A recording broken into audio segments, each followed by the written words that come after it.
Welcome to the Nightly Rant. I'm Mike. And I'm Torya. This is the show where we talk about the awful things that have happened in our day, the awesome things that have happened in our day, and all the things in between. Thanks for listening, and we truly hope you enjoy.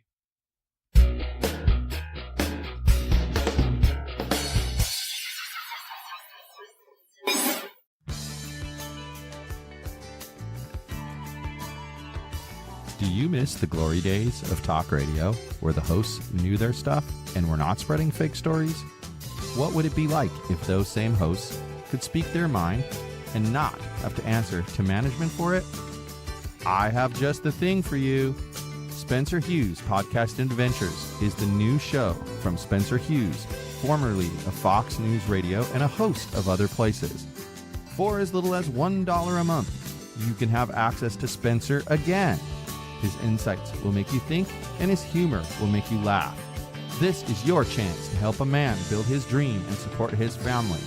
Head over to patreon.com/Spencer Hughes today and subscribe to one of the several levels you can choose from. You will not be disappointed in the content you are going to begin receiving. Patreon.com/Spencer Hughes. Adventurous content, the way radio used to be.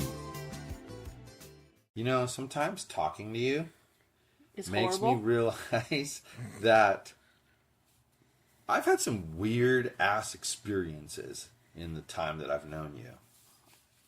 And where did that come from? Well, it came from the conversation we were having in the car on the way back from the Apple store. Oh, about... By the way, Apple rocked. They got me a newly refurbished watch to replace my one where the battery had exploded and pushed the screen out. It didn't explode, but it expanded. When you say exploded, it makes it sound like you were covered in battery acid. Right. That's why I had to correct that. It expanded. It like swelled from the heat. So they replaced it for me. And we were driving back and we're having this conversation about how, like, you know, I had been divorced and was living apart. And then we met. And then I don't even know how we got on that topic either. And then I moved to a house in Los Alamitos, and that I actually thought that for a short term, like maybe 2 years, would be a good place because I'd have another person my age and 2 bedrooms, one for the kids and one for me, full-size bedrooms, and then full run of the house, a backyard, etc.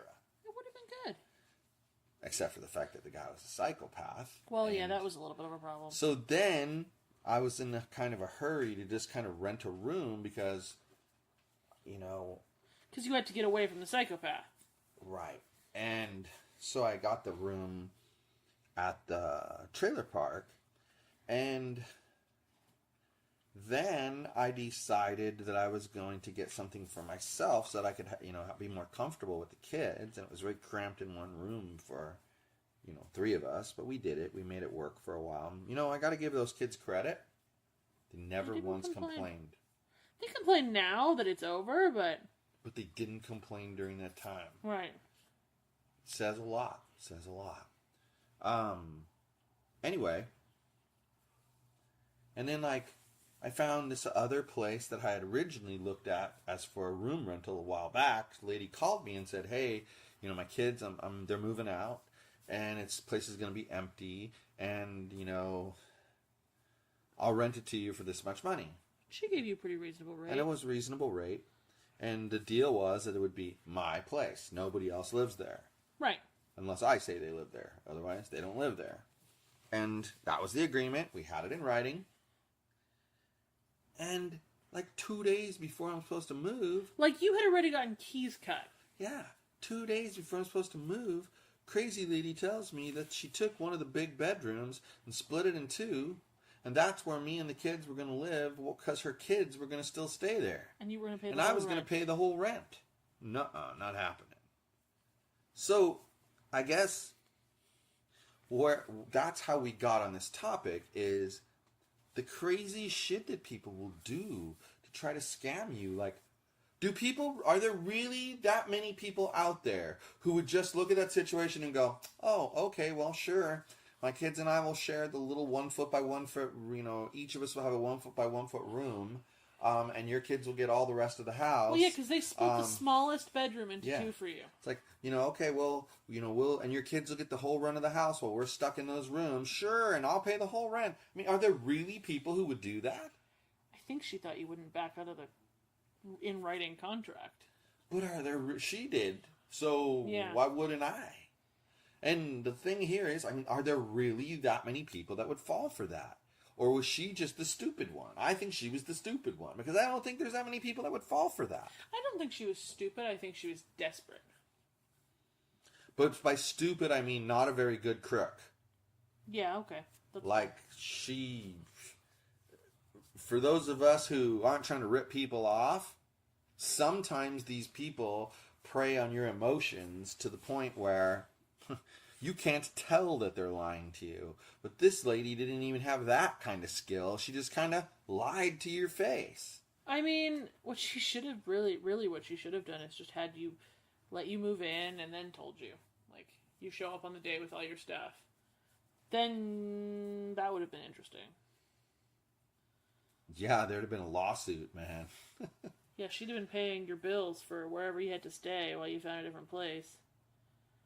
I mean, and so then that's how we ended up here. Right, and this place was recommended by that woman online. Yes. The one suggestion I've ever given you that you were like, I don't want to do that. I think that's completely useless. But then I pushed you and you did it. And it actually worked out. And I was more surprised than you were that it actually worked out. I never expected it to work. Right. But it did. I give you credit.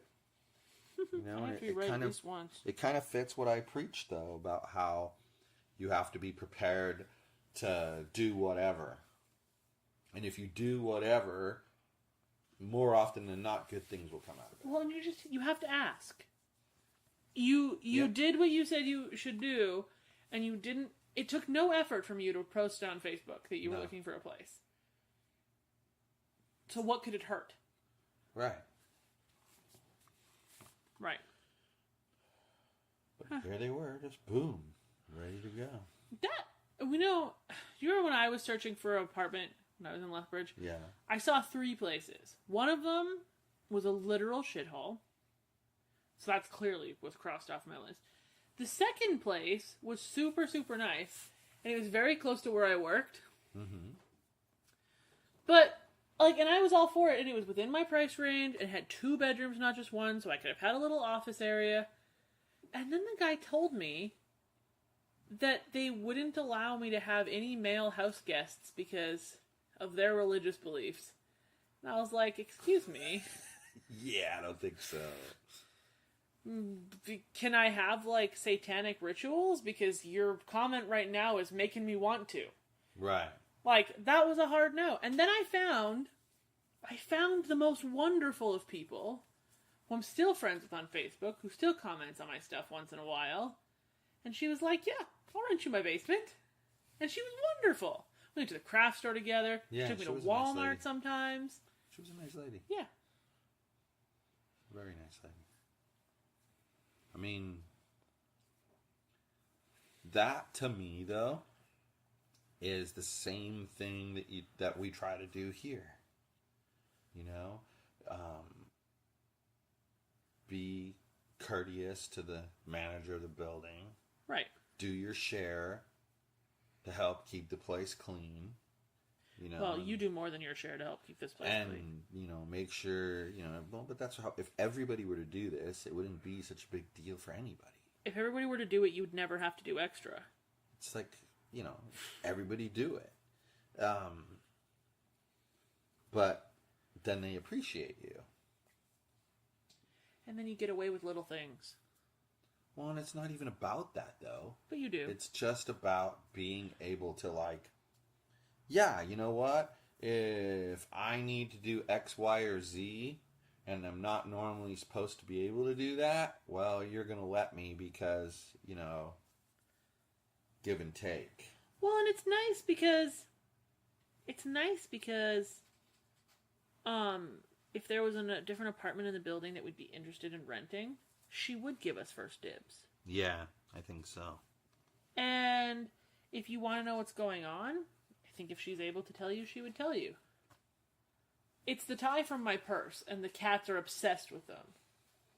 Thought it was a snake at first. I was like, holy of the cows. When I bought this super ugly purse, and it had all these funky ass tassels on it.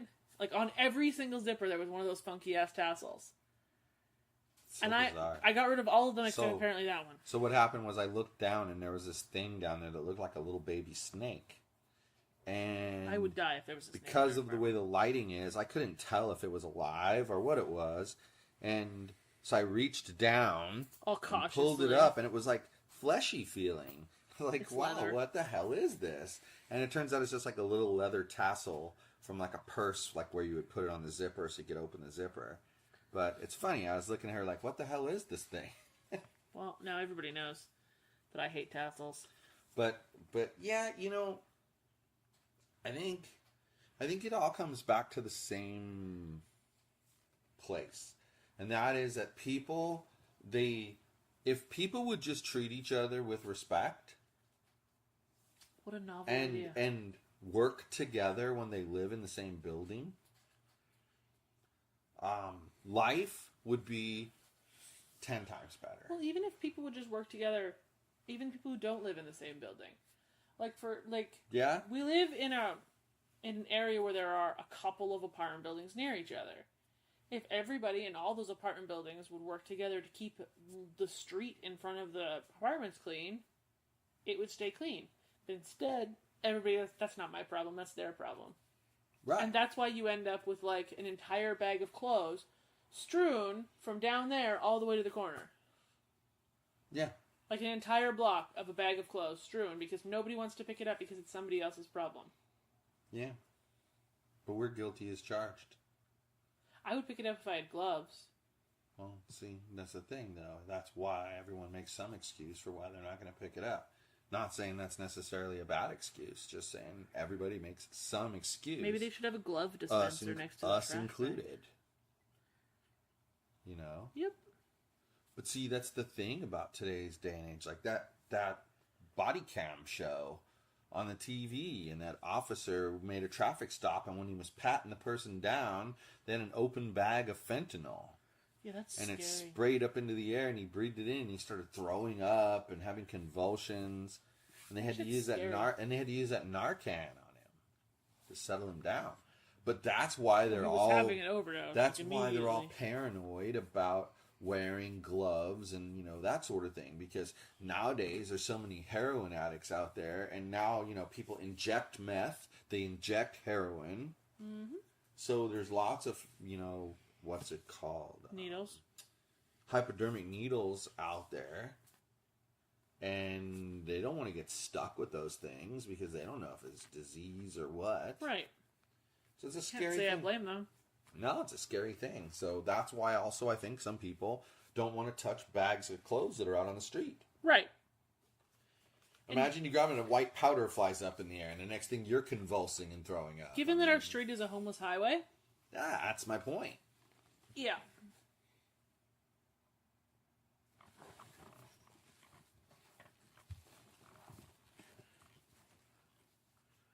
My whole point is that you don't know where that stuff came from. A drug dealer could have been walking down the street and threw it there because the police saw him or something. You don't know.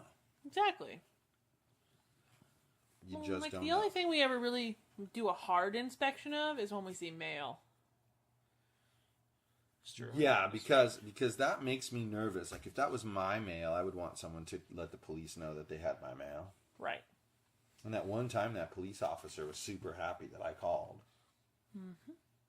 Well, because that one time it was a bunch, like an entire mailbox full of one person's mail. Yeah.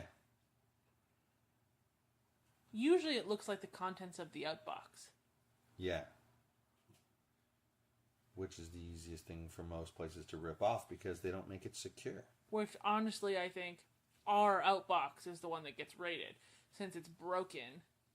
Come on now. I stuck that thing in there the other day that you told me I shouldn't have stuck in there, and I had no issue sticking my hand into the outbox and pulling it back out. Yeah.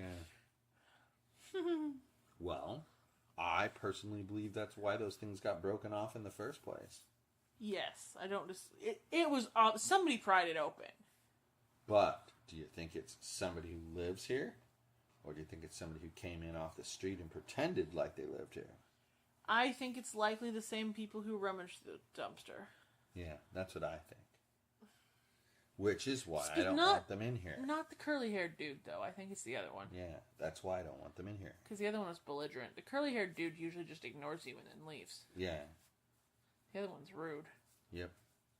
But I don't know. That's just a thought. Like, if people work together. Like, okay, we published that thing about the Facebook group. And what have we gotten? Like 8 people to join? Yeah. I mean, it's right above the mailboxes. Everybody goes to the mailboxes. Everybody. Right?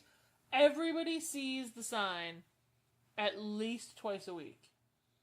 I just don't understand why they don't just join the damn group. Because people don't want to really help. Yeah. But you'd think people would just join the group to see other people bitch about how things are shitty. Yeah. Like, I would join a group like that just to watch the drama. Can you imagine back when those 2 women lived up and down stairs from each other and used to, like, yell and scream at their kids and all that? Can you imagine if everybody in the building was part of the group, including them? Can you imagine the stuff that we would have seen? Can you imagine the things I would have posted? I would have had to change my name on Facebook so they wouldn't know who it was. Yeah. Or create a fake account and join with it. That would be allowed too. I mean, that's funny though. Like, they would have been so much drama. But it would have been hilarious. Hilarious. Yeah, well, we shall see, right? I mean... Currently, only nice people have joined our Facebook group. Yes. Which I like. Because it's kind of telling us that we're not totally alone. So, interesting thing to notice.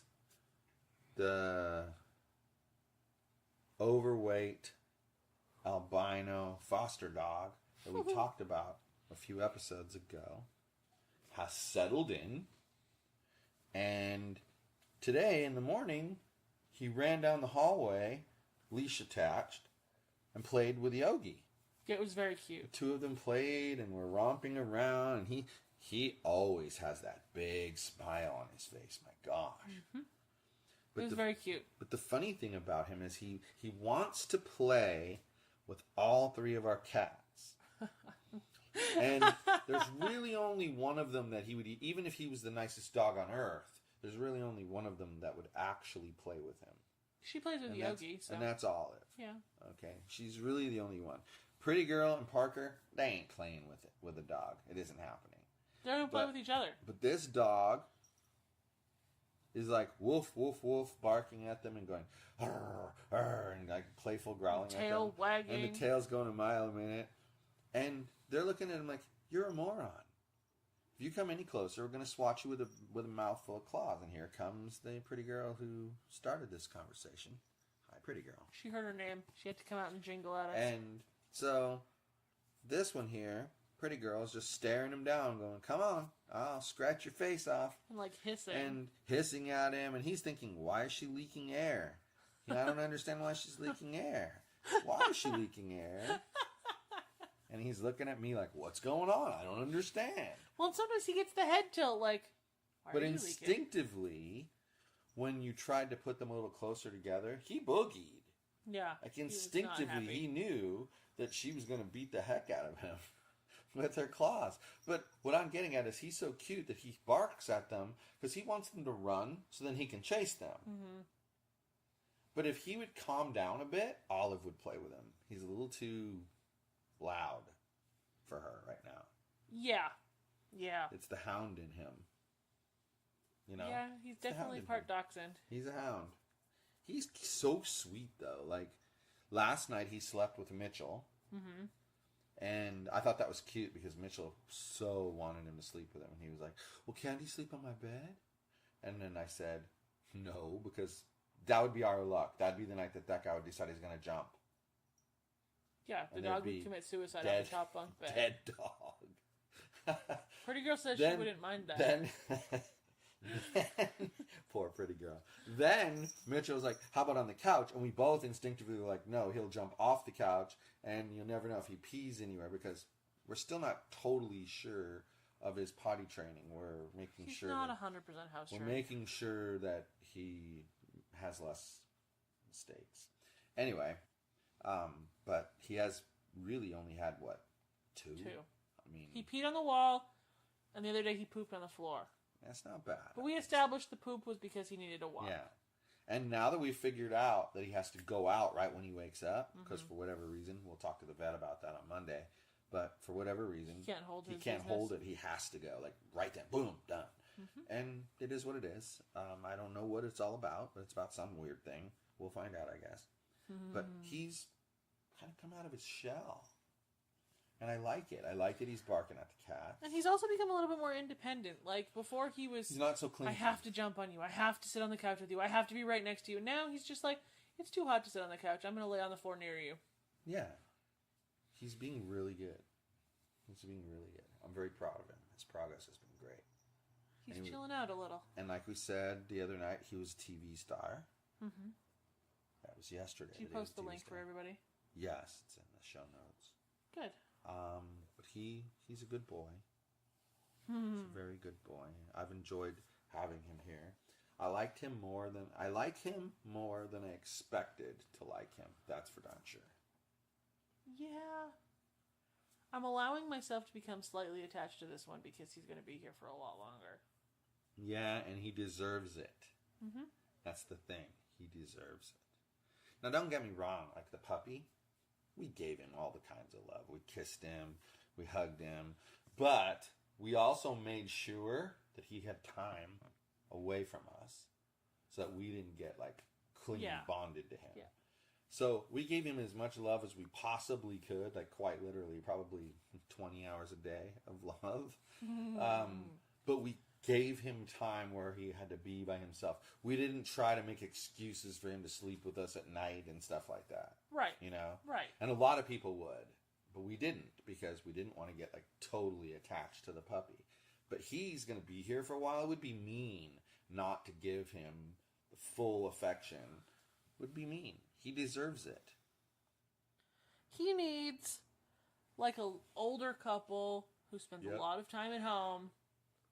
He would love that. He would love that. But like the main thing that I've been focused on, it's going to sound mean, but it's not, is making sure Yogi is taken care of first. That Yogi gets the attention first, because he was here first and he deserves the priority. But the other guy deserves the love and attention. He just does. What's cute is you can combine their names, Yogi and Odie, into Yodi, and they think they both think you're talking to them. You're talking to both of them, yeah. It's funny. They're super cute, and they're both crashed out right now on the floor. That's because they're saying it's hot in here. Yeah, it is hot. They're not wrong. It is hot in here. Hey, and our 21-day challenge is almost over. We'll talk about that maybe next time. We need to talk about that after the assessment. Okay. That's a good idea, because we'll have then we can tell people results. How much you succeeded and how hard I failed. You've already succeeded. You beat your running time. Woo! And you'll be able to do more of those body weight rows because you did 0. But I still can't do a push. I didn't do 0. I did 1. Well, at least I know you can do at least 5. So there you go. I still can't do a push up. That's okay. Anyway, anything else? No, that's everything. Good night, everyone. Hasta la bye-bye. Hi, everyone. This is Mike, and I truly hope you enjoyed this show. You're able to subscribe to this show on iTunes, Google Play, and Stitcher so as to never miss an episode. If, by chance, you did miss an episode here or there, you can catch up on all shows, past and present, by heading over to yogispodcastnetwork.com/TNR show. Thanks for listening.